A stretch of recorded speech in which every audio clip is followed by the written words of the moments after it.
Dahil nga po, Easter Sunday ngayon ay nanggawa kami ni Ate Virgie ng napakasarap na coffee crumble graham. What's up guys? It's me again, Penny and Ate Virgie, mga OFW sa Japan na mahihilig dumiskarte. At ngayong araw nga guys, March 31, 2024, Easter Sunday nga ngayon at naisipan nga namin ni Ate na manggawa nitong coffee crumble graham. At eto nga yung mga ingredients na gagamitin natin. Yung iba nga dyan ay binili pa namin sa Filipino store. Lalong-lalo na nga guys yung ating main ingredients na graham dahil wala naman ngang nabibilhan sa mga grocery stores dito ng graham. Para maiba nga guys yung ating graham ay ginawa nga natin itong coffee flavor dahil alam nyo naman ang usual na mga graham ay mga mango flavor, diba? Eto nga pala guys na mga cream na gamit namin ay sa Gyumo namin na bibili dahil nga napakamura nga doon compare mo sa mga grocery stores dito. Bali nga 3 cream yung ating gagamitin dito para nga mas creamy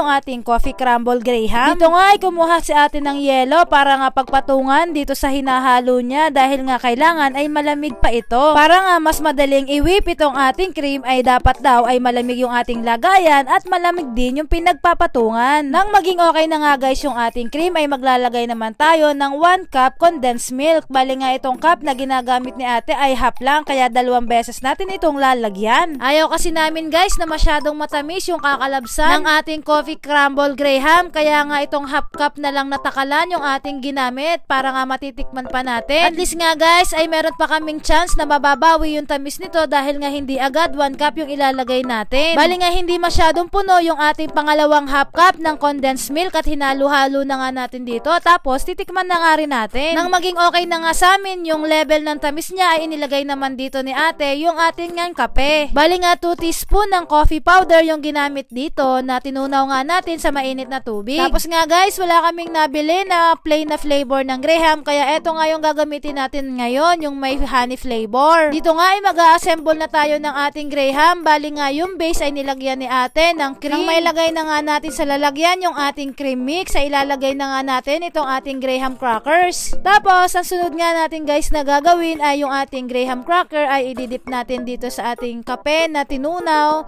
para nga medyo lasang-lasa yung ating kape at matapang at ipaglalaban tayo. Syempre pupunuin natin ng graham itong ating lalagyan at pag napuno na nga natin guys ay eto ilalagay na nga ulit natin yung ating second layer ng cream. Depende na nga lang sa iyo kung gusto mong damihan yung cream mo basta't ang maganda dyan ay taklob na taklob yung mga crackers. Tapos nga guys ngayon ay maglalagay na tayo nitong dinurog natin na cashew nuts dahil nga mahilig tayo sa nuts at ayan ilalagay na nga natin sa ibabaw. Tapos sunod nga ay lalagyan naman natin ito ng mga chocolate chips para nga mas masarap. Bali nga guys, itong recipe na ginagawa namin ay sa TikTok nga namin napapanood kaya naman talagang kami gumaya rin at trending na trending ito sa TikTok. Talaga nga naman kapag ikaw ay sa TikTok nanood ng nanood ay mapapagastos ka talaga at mapapaibig sa mga ganitong klaseng pagkain kaya naman kami ay hindi na rin namin napigilan ng aming sarili at kami gumawa na nga rin. Talaga nga namang sobrang daming nauuso nga guys ngayon sa TikTok na mga recipe ng pagkain, mga kakanin, mga minatamis, mga merienda. Kaya naman kaming mga OFW na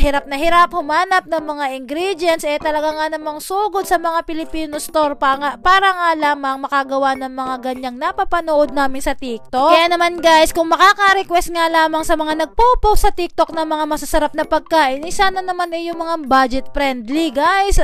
Ayusin nyo naman yung mga mura lang na ingredients sana please. Bali nga guys ay nandito na tayo sa ating third layer at last na nga ito. Nilalagyan na nga dito ni Ate ng cream ulit dahil nga mas masarap ay creamy. Yung mga toppings nga dito guys ay depende na sa inyo kung kayo ay magdadagdag pero okay na nga lamang ay yung chocolate chips at saka yung cashew nuts. At nandito na nga tayo guys sa napaka-exciting na part ng panggagawa nitong ating coffee crumble graham dahil maglalagay na tayo ng toppings at eto nga yung mga napili natin na itatoppings. Bali nga ang itatoppings natin ngayon dito ay etong Oreo na naka-stock nga dito sa amin na hindi naman namin nababaon sa company at ito nga ang marshmallow. At syempre dahil nga arte-arte kami guys ay maglalagay pa nga kami dito ng premium Ghana chocolate at hindi pa nga po kami mati tigil sa pagtatoppings nga ay naglagay pa nga kami guys dito ng dinurog na cashew nuts para nga punong-puno yung ating coffee crumble graham. At dahil nga guys sobrang dami na ng itinappings namin dito ay iba na nga rin pala ang pangalan niya.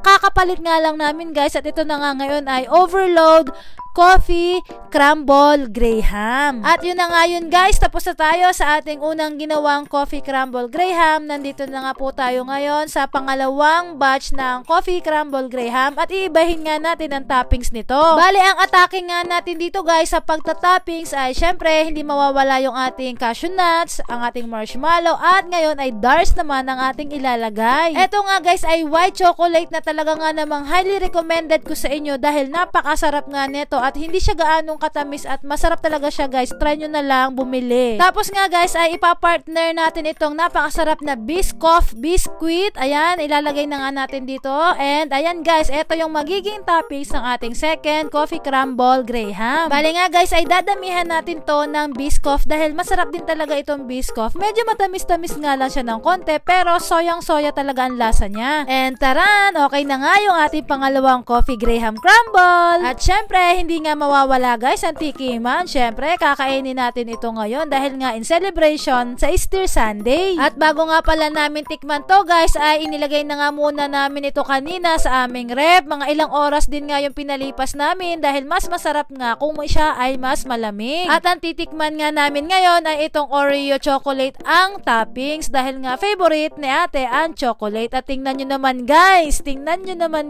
sa tingin pa nga lang guys ay napakasarap na. Kaya guys, kung gusto nyo rin gumawa nito ay subukan nyo na. Hanggang dito na lang muna. Jane!